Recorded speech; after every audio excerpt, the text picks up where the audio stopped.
सिमरन सकाळी लवकर स्वयंपाकघरात खूप व्यस्त होती. एका चुलीवर भाजी शिजत होती तर दुसरीकडे ती चपात्या भाजत होती. मग तिला आठवलं की डाळीला फोडणी टाकायचं राहिलं होतं. तिने पटकन चिरलेला लसूण, कांदा, थोडी हिंग, जिरे, तिखट आणि तेल घालून तिसऱ्या चुलीवर तडक्याचं भांडं ठेवलं.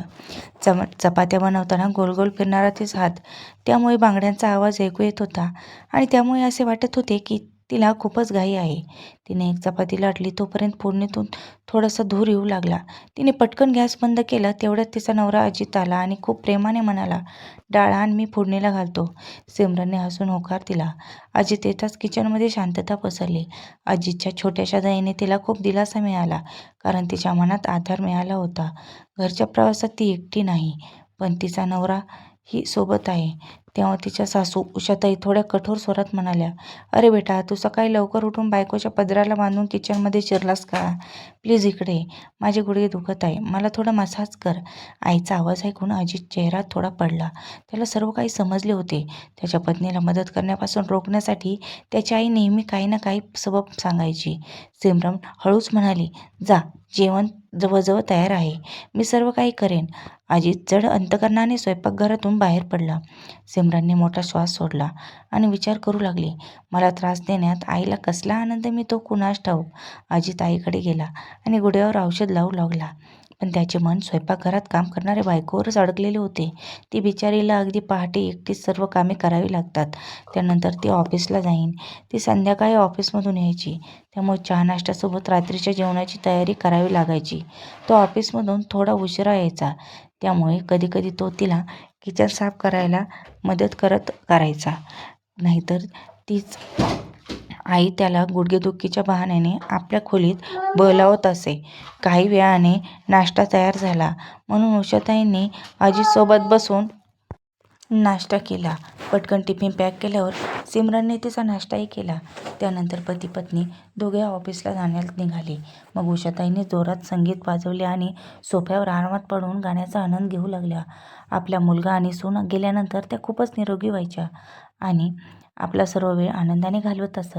थोडा वेळ गाणी ऐकून त्यांनी टीव्ही चालू केला आणि त्या पॉपकॉर्न खाताना चांगला चित्रपट पाहू लागल्या. 11 वाजण्याच्या सुमारास त्यांनी फ्रीजमधून फळे काढून खाल्ली. सकाळी लवकर त्या सुनेकडून फळे कापून घ्यायच्या, जेणेकरून त्यांना फळ चिरण्याचा त्रास सहन करावा लागू नये. फळे खाल्ल्यानंतर त्या घरात कुलूप लावून बाहेर पडल्या आणि त्या त्यांच्या मैत्रिणीच्या घरी गेल्या आणि त्यांच्या सुनेबद्दल वाईट बोलू लागल्या. दुपारनंतर त्यांना पुन्हा भूक लागली म्हणून त्यांनी घरी येऊन जेवणाचे ताट वाढून जेवायला बसल्या. त्यानंतर त्यांनी नातेवाईकांना फोन करून त्यांच्याशी बोलणे सुरू केले. तशीच संध्याकाळ झाली. संध्याकाळी सून थकून घरी आली तर उषाताई कडक आवाजात म्हणाल्या, "माझी चहाची वेळ झाली आहे आणि तू 15 मिनिटे उशिरा आलीस. तुला यायला इतका वेळ का लागला?" सिमरन सहजपणे बोलली, "आई, तुम्हीच सांगितलं होतं ना की तुम्हाला मिठाई खायची आहे, म्हणून मी फक्त तुमच्यासाठी मिठाई आणत होते." उषाताई कडक आवाजात बोलल्या, "हो, तुला माझ्या बहाण्याने इकडे तिकडे फिरत राहा. चल, मिठाईचा डबा इथे पास कर." सिमरनने शांतपणे मिठाईचा डबा पुढे केला. उषाताई म्हणाल्या, "आता मिठाई आणली असेल तर गरमागरम पकोडे सुद्धा तळून घे. तिखट आणि गोड एकत्र खायला खूप मजा येते." आज सिमरनला बरे वाटत नव्हते. तिला थोडीशी सर्दी झाली होती म्हणून तिने एक विचार केला की चला मी पण कोथिंबीर पुदिन्याच्या चटणीसोबत गरमागरम पकोडे खाऊन घेईन. ती स्वयंपाकघरात गेली आणि पटकन पकोडे तळायला लागली. सासू मग गरमागरम पकोडे खात होत्या. आणखी काही पकोडे तळल्यानंतर सिमरनने गॅस बंद केला आणि फ्रीजमधून कोथिंबीर आणि पुदिना काढायला लागली. तेव्हा तिची सासू म्हणाली, "तुला माहीत आहे ना, मला कोथिंबीर पुदिन्याची चटणी आवडत नाही. मग तू चटणी का बनवत आहेस?" ती म्हणू लागली, "आई, मी चटणी खाईन. मला पकोड्यासोबत खायला खूप आवडते." सासू म्हणाल्या, "चटणी नुसती तुझ्यासाठी बनवायची नाही. अनावश्यक चटणी करून धने पुदिना वाया घालू नकोस. तू पुदिन्याचे सरबत बनवून घे आणि भाजीत कोथिंबीर घाल." सध्या सिमरनकडे वाद घालण्याची ताकद नव्हती. तिलाही खूप भूक लागली होती म्हणून तिने शांतपणे पकोडे घेतले आणि खायला सुरुवात केली. तेव्हा सासू म्हणाल्या, "कृपया लवकर जेवण बनव. मी खूप थकले आहे. मी लवकर झोपेन." असं म्हणत त्या त्यांच्या खोलीत गेल्या. सिमरनला आश्चर्य वाटले की सासूबाई काय करतात की दिवसभर त्या इतक्या दमलेल्या असतात. बरं, तिने मान हलवली आणि जेवण बनवायच्या तयारीला लागली. रात्रीच्या जेवणाची तयारी झाल्यानंतर ती सासूंना खायला द्यायला गेली तेव्हा तिला फोनवर कोणाची तरी तक्रार ऐकू आली. माझ्या नशिबात माझ्या सुनेची चूक कुठे आहे? माझी सून काही काम करत नाही. जेवणही मलाच बनावे लागते. हे ऐकून सिमरन आश्चर्यचकित झाली. ती सासूच्या खोलीत आल्यावर तिने लगेच फोन कट केला. सिमरन म्हणाली, आई, तुम्ही हे फोनवर काय बोलत होता? सगळी कामं तुम्हालाच करावी लागतात का? सासू म्हणाल्या, हो, मला स्वतःचे अन्न पाणी घ्यावे लागते. फ्रीजमधून फळे काढून खावी लागतात.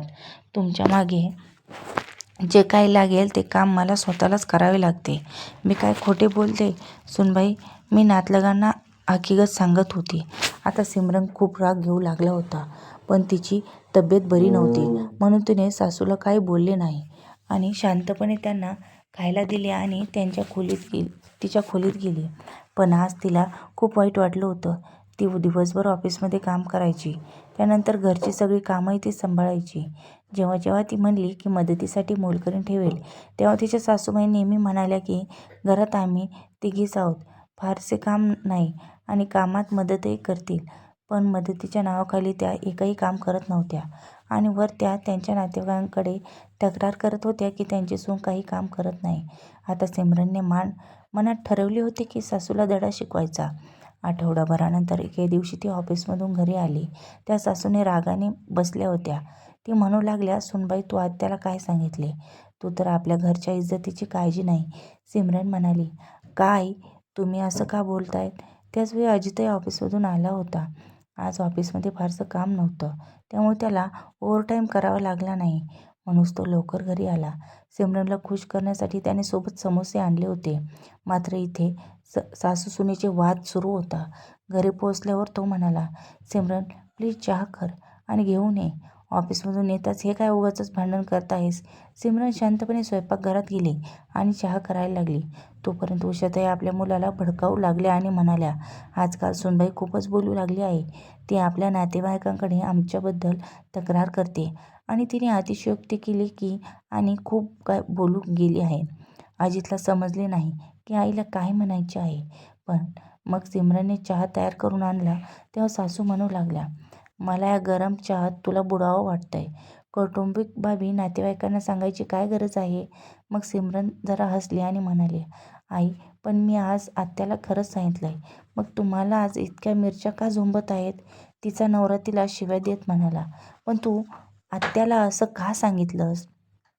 त्या सून अगदी निवांतपणे चहा घेत असताना म्हणाली, काही विशेष नाही, मी खरं सांगितलं आहे. ती म्हणत होती की तू तुझी नोकरी सोड, घरी तुझी सासू एकटी काम करते. तेव्हा मी त्यांना एवढेच सांगितले की मी नोकरी कशी सोडू शकते?